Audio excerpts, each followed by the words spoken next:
Hello, network executives. This presentation has been filmed with the gracious assistance of the students of Westfield State College in Massachusetts. This is a student production. I wouldn't want it any other way. It was my attorney's reaction to my speaking at Tufts University that helped spark this idea that I set before you. What you're about to see are two videos. The first is the case for recovery. Even Frank Zappa could be right about something. Life is like high school, only with money. In high school, in debate, before the judge, you had 8 to 10 minutes to make your case. As a lawyer, I've been given various times before various judges. I ask a few minutes of your attention to hear a plea for the network to walk America through the steps of recovery. A pilot show for a pilot project. 13 weeks, 1/2 hour at any available time. My challenge to NBC is to give me 15 minutes alone with Jay Leno, Kathy Lee Gifford, and Tim Russert. You'll have the four of us lobbying that this is a great idea. Entertainment, media, and news all agreeing. The spirit in which this introduction is made is that of Christopher Columbus approaching the King and Queen of Spain. I come boldly to your throne, but humbly with grace. I've not thought of a new way to go to India, defying the present conventions. I'm someone unusually qualified to do something that will benefit the network, its families, and all of America. America faces a host of crises. Monitoring last week's papers, I counted 8 alone. An election looms, called by many the most important in our history. Enemies are surfacing. Terror alerts are called.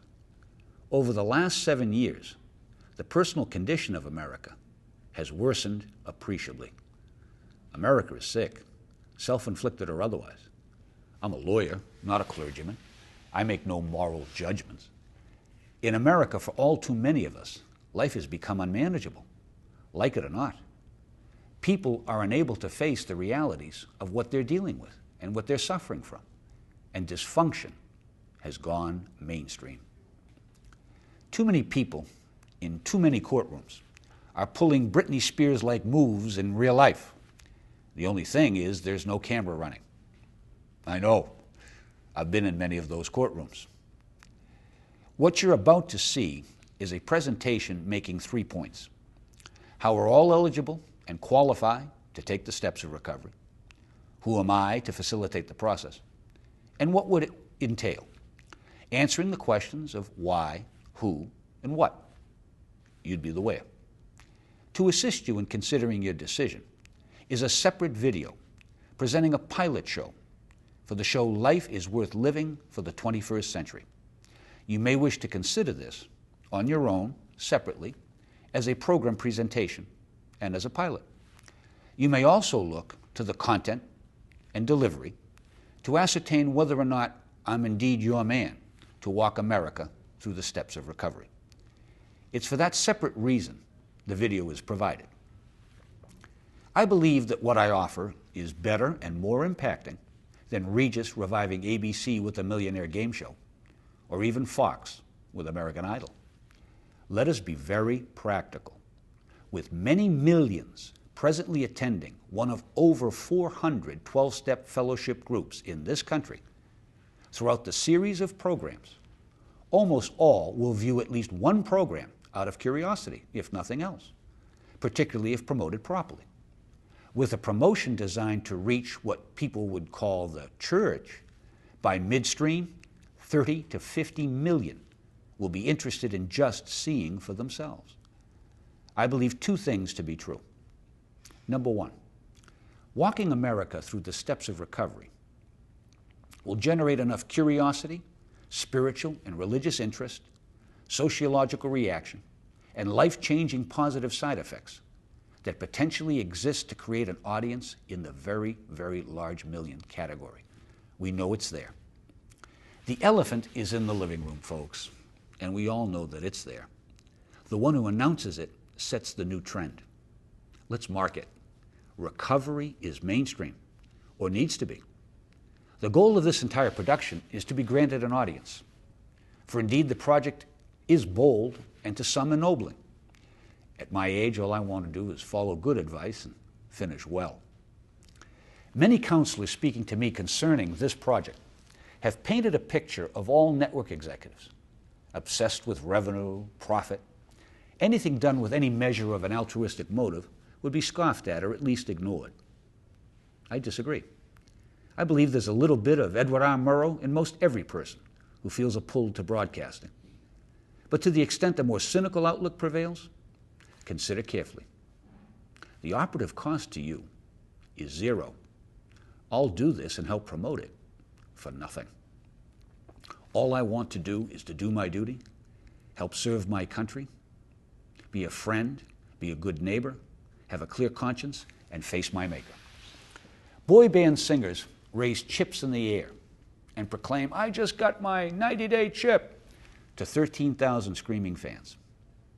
Parade magazine profiles Robert Downey Jr.'s amazing ride from state prison to action hero in the movies.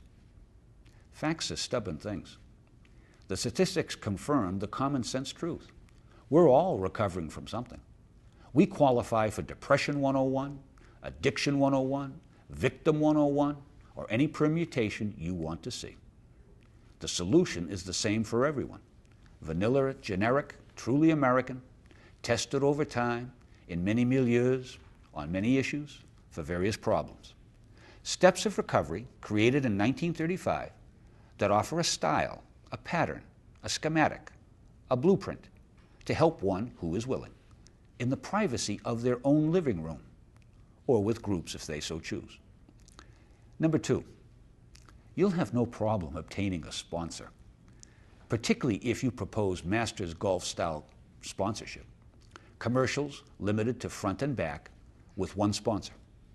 I'll help you find the CEO who's either been in or put one of his family in a rehab. They'll identify and they'll be motivated. Maybe even want the goodwill that they'd obtain. There's no downside to this. The stakes are high. For example, think of the benefits that NBC has received from its Biggest Loser program. If only a fraction of those who engage in doing these steps were to do so, you'd be able to see and receive credit for actually saving people's lives, and be entitled to all the positive, edifying PR that this endeavor should mandate you receive. Beyond that, the social good that could indirectly flow from this would be enormous, beyond anyone but a divine imagination. The historical significance of being the one to complete the process of destigmatization, removing the stigma from people suffering from addictions, afflictions, and bondages. Think of the credit. What started with Susan Hayward in All Cry Tomorrow and went on to Michael Keaton in Clean and Sober and Sandra Bullock in 28 Days can come full circle. We all need help with something. These 12 steps are like Xerox, gone from private use by an alcohol recovery fellowship to Seinfeld scripts, Conan jokes, and mainstream acceptance. It's the time to declare that reality and use it for America, for each other, for ourselves. The future is painted as uncertain. The need is to help each other face what's ahead. This is the time. If I invented this wheel, I'd say don't listen to me. But I didn't. I'm just Christopher Columbus with a big idea, believing the network is inspired enough to receive it. Please enjoy the programs. Thank you.